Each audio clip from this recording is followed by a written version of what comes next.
Angie Pope, founder of Miss Angie's Music.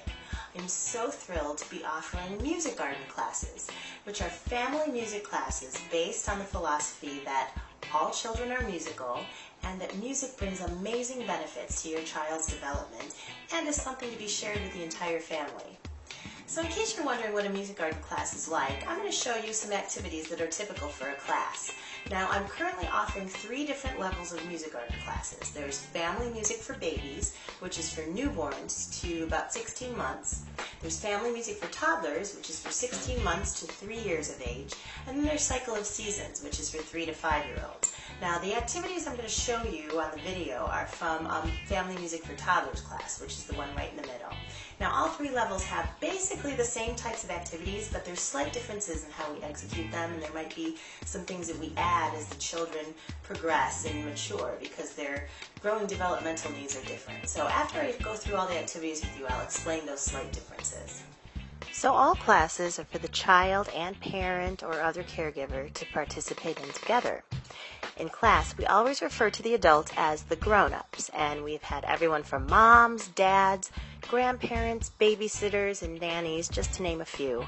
And all we ask of the grown-ups is to participate in the activities, which means singing, dancing, and playing along with the children.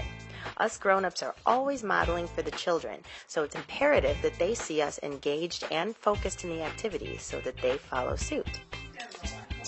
Before class, I always have a box of various percussion instruments out on the floor for the kids to explore. This unstructured exploration time is great for the children, because soon enough I'll be leading them in structured activities with the instruments, so the unstructured time feeds their sense of curiosity and lets them express themselves and make discoveries on their own. Pretty exciting for a kid. We start each class with a hello song, where we sing hello to each child by incorporating their names into a song, and then we assign a movement to each child, something simple like clapping or stomping or rolling. And then I'll sing a series of tone patterns, and I want everyone to echo me. And throughout the class, we may do another set of tone patterns later on, and maybe some rhythm patterns as well. And we'll do it in a group, and then I kind of take out my microphone, which is just a rhythm stick, and I'll do individual responses. And it's kind of fun to hear how the children progress from just saying bum bum to actually singing on pitch. And then once they do that, we'll layer on the solfege language, which is, do, re, mi, fa, sol, la, ti, do. So it's exciting for them to do that, and it's fun for the grown-ups to hear their children, how they're progressing and singing. We'll usually do a bouncing song next, where the grown-ups will bounce the child to the rhythm as we sing. Now, there may be some other fun motions involved, like popping up in the air or rocking backwards. The rhythmic bouncing allows the child to feel a full body sensation of the steady beat, and it also stimulates the vestibular system in the ear, which is responsible for maintaining balance and spatial orientation. Finger play and body awareness poems are fun for the kids to learn, and they can focus on their separate body parts and how they move in isolation, and it also helps them improve coordination and fine motor skills. Traveling movement games expand the child's awareness of space, time, weight, and flow. Many times we'll add different dynamics, and then we'll add the element of freezing, which helps develop impulse control. It's a very good skill for young children to work on.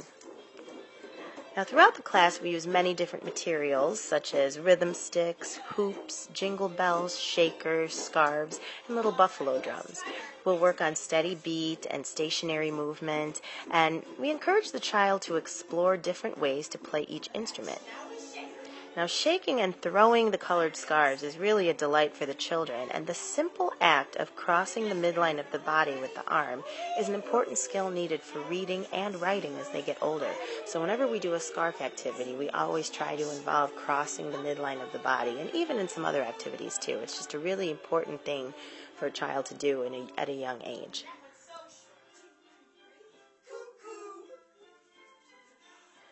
Large group circle dances improve coordination, teach direction, and build a sense of community in the classroom.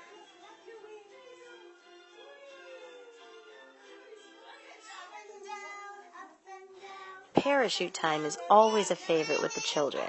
We have them go underneath and on top, and we do a very special merry-go-round activity that they love. We usually grab a stuffed animal for our rocking songs and lullabies time. Now this is a chance for the child to settle after lots of movement, and the rocking and close proximity of their grown-up and also the stuffed animal feeds all the senses. After giving each child a silent blessing, it's bubble time, another favorite. I'll play a recording of a favorite song as I blow bubbles and the children try to catch them. The simple act of trying to chase and catch the bubbles involves the children in focus and concentration, and also their relation in space to the bubbles and to each other, and they get a sense of teamwork. They're all trying to do the same thing, trying to get all the bubbles. Class always finishes with one last favorite song and then a goodbye song where I encourage hugs for the grown-ups, and I usually get some hugs as well.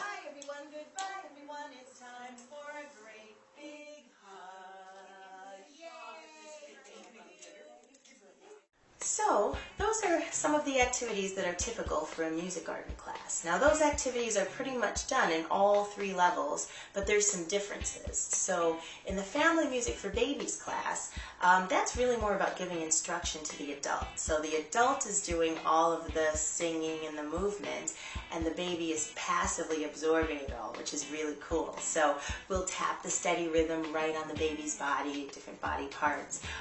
We'll hold them while we're doing the big circle dances, and we'll do little tickle poems and songs with them on the floor. And the Cycle of Seasons level, which is for the older children, ages 3 to 5, now the children are growing and becoming more independent. So we add the element of focused listening.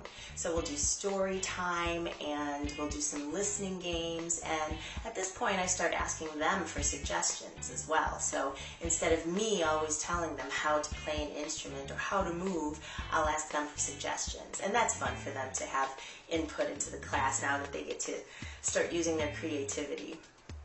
So I hope that answers some of the questions you've had about music garden classes, and of course if you have more questions I am more than happy to answer them. So there's 3 different ways you can reach me. You can reach me through my website, which is www.missangimusic.com. There's a contact me page on there. You can just send me a message. There's also a frequently asked questions page, so you might be able to get some more information on there as well. You can send me an email at info@missangimusic.com, and there's always the good old telephone. You can give me a call at 708-359-9325.